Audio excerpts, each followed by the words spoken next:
Hello students, तो यहाँ पर हम देखेंगे एक और महत्वपूर्ण प्रश्न को। महत्वपूर्ण भी बोल सकते हैं और आसान भी बोल सकते हैं। प्रश्न क्या है हमारा, 194 और 3822 का महत्तम समवर्तक निकालने के लिए यूक्लिड विभाजन एल्गोरिथम का प्रयोग करें। अब अगर तुमको यूक्लिड का विभाजन एल्गोरिथम पता है तो ये क्वेश्चन तुमसे बनेगा, नहीं पता है तो तुम महत्तम निकाल के बैठ जाओगे, नहीं बनेगा। बिल्कुल आसान है जी यूक्लिड के विभाजन एल्गोरिथम को समझना। सपोज हमने 7 में 3 से भाग दिया, 3 दूनी 6 हो गया, 7 में से 6 1 हो गया। ठीक है, ये तो सिंपल वाला भाग है। ठीक है जी, हमने बचपन में क्या पढ़ा है, हमने बचपन में पढ़ा है भाज्य बराबर भाजक गुने में भागफल और प्लस में शेष। ये तुमने पढ़ा है, हम सब ने पढ़ा है ये बात। अगर इस भाग वाले में देखें ना, ये हो गया हमारा भाज्य, ये हो गया हमारा भाजक जो कि 3 है, ये हो गया हमारा भागफल और ये हो गया हमारा रिमाइंडर यानी कि शेष, इसको बोलते हैं शेष। ठीक है, अगर हम इसको मान लेते हैं ए, इसको मान ले अगर बी, इसको मान ले अगर क्यू, इसको मान ले अगर आर। अब देखो क्या होगा, ये तो पता है हमको भाज्य बराबर भाजक गुने भागफल प्लस शेष होता है। यहाँ पर जो हमने माना है ना ए, भाज्य को क्या माना है हमने ए, भाजक को हमने क्या माना है बी, भागफल को हमने माना है क्यू और शेषफल को हमने माना है आर। तो अब ये हमारा जो आ जाएगा ना ए बराबर बी क्यू प्लस आर। ठीक है जी, अब इसके ऊपर जो हमारा वैल्यूज है ना उसको रख लेते हैं। तो ए का मान कितना हो जाएगा 7 बराबर बी का मान कितना हो जाएगा 3 बराबर क्यू का मान हो जाएगा यहाँ पर 2 और आर का मान हो जाएगा 1। अब देखो यहाँ पर यूक्लिड के विभाजन एल्गोरिथम की सहायता से, मतलब जो हमने बताया इसकी सहायता से तुम महत्तम समावर्तक कैसे निकाल सकते। तो इसके लिए सबसे पहला काम करना पड़ेगा, जो संख्या दिया हुआ है उसका तुम महत्तम समावर्तक निकालो।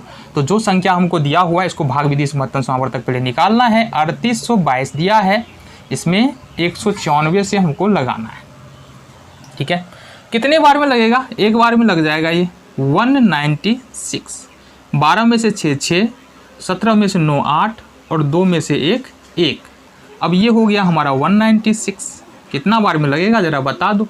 ये लग जाएगा हमारा कितना बार में, एक बार में 186। 6 में से 6 0, 9 में से 8 1।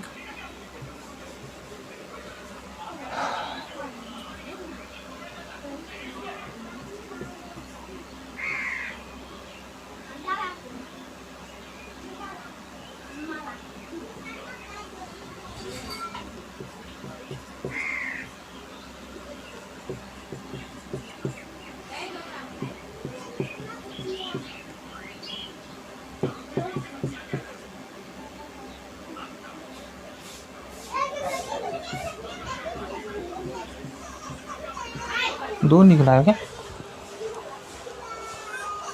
196 इंटू 19 प्लस 98।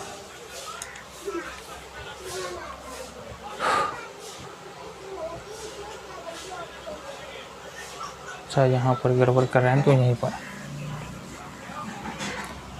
तो यहाँ पर जो सबसे पहला काम हमको करना है वो क्या करना है, 3822 में 3822 और 194 का हमको HCF यानी कि भाग विधि से महत्तम समावर्तक निकालना है। देखो एक बार में लगाएंगे, यहाँ ये हो जाएगा हमारे पास 196, 12 में से 6 6 हो जाएगा। देन हमारे पास ये हो जाएगा ये कितना, 17 में से 9 8, 2 में से 1 1। यहाँ पर 2 लेकर के आएंगे इस वाले 2 को। अब अगर हम यहाँ पर लगा दें कितने बार में, 9 बार में, तो कितना हो जाएगा हमारा 9 बार में अगर लगा दे तो ये हो जाएगा हमारे पास 9 छा के 54 का 4 हासिल 5, 9 नमा 81, 5 86 का 6 हासिल 8, 9 का 9 और 8 17 का 7 हासिल 1, 1764। 12 में से 4 8 हो जाएगा और ये हो गया 15 में से 6 9 हो जाएगा। ये खत्म, ये खत्म। देन ये एक 196 यहाँ पर आ जाएगा, ये 98 दूना 96। देखो टोटल 2 स्टेप में यहाँ पर भाग हो रहे हैं। तो अभी क्या करना है, अभी लिखना है हमको यूक्लिड के विभाजन एल्गोरिदम ए बराबर बी क्यू प्लस आर से। तो जो पहला भाग का स्टेप था ना हमारा, उसमें भाज्य बराबर क्या था 3822 भाजक बराबर 196 और Q है भागफल है हमारा 19 और प्लस R जो आया वो है 98। जो भाग का दूसरा स्टेप है हमारा वो भाज्य बराबर है 196 बराबर में भाजक बराबर है 98 और भागफल देखो यहाँ पर 2 है और शेष आ रहा है 0। जब शेष तुम्हारा 0 आ जाए ना तो इस स्थिति में क्या होता है, जो हमारा भाजक होता है ना वही महत्तम होता है। तो यहाँ पर क्या लिख सकते हैं, अतः 196 और 38/22 का महत्तम समापवर्तक बराबर हो जाएगा तुम्हारा, कितना निकाला तुमने 98।